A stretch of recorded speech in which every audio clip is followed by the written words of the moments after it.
The Blood Guard. Prologue. Playing with fire. It wasn't me who burned down our house.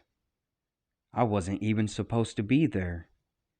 I'd been sent home from school with a fever, and I'd taken a nap.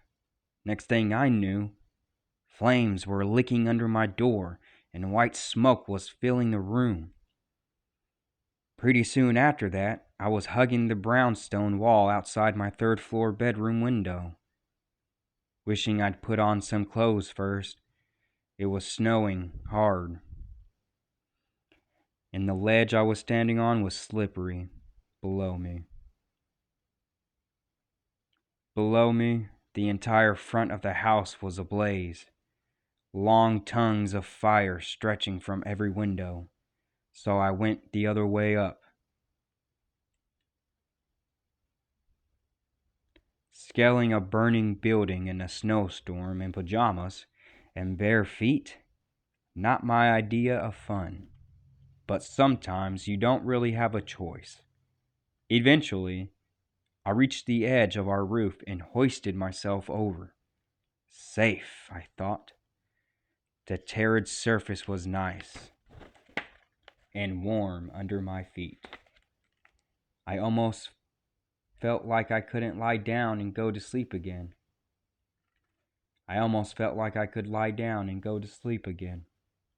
And then I snapped wide awake. It's warm, I thought. In a snowstorm? I took off running. I'd barely leaped across to the neighbor's roof when our roof fell in. It made a plume of pretty sparks that shot up high into the air and then rained down on the neighborhood. The ash mixing with the snow.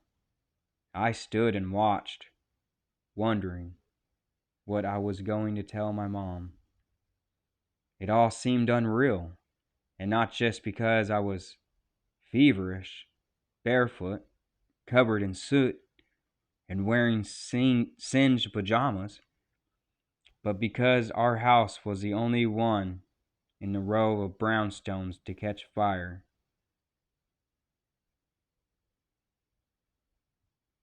A professional job, the investigators called it later, but that was just a guess.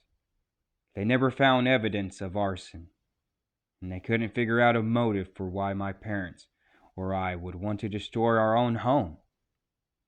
So after a while, they gave up and labeled it a freak accident.